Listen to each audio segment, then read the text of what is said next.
Qəbiz olmusansa, günlərlə bağırsaqların işləmirsə, qarnın get-gedə şişir, köpürsə, bu artıq həyəcan təbliğidir.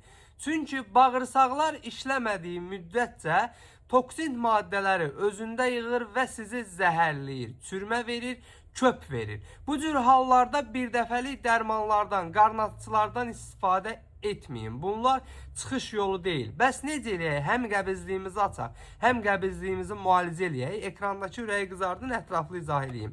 Sizə lazım olan Sigmanorum kapsuldur. Çünki bu kapsul həm istifadə edildiyi zaman həm bağırsaqları yumşaldır, qəbizliyi aradan qaldırır, həm də qəbizliyin əsas səbəbi olan pozulmuş bağırsaq mikroflorasını bərpa edərək qəbizliyinizi müalicə eləyir. Ölçənin bütün apteklərində var. Olmasa əczaçılarımızdan xahiş edin, Sigmanorum kapsulu zakaz verib gətirsinlər. Və məni mütləq takip edin ki, sağlamlığınızın qeydinə qalan əczaçınız Baloğlanla hər zaman, hər mövzuda sağlam qalasınız.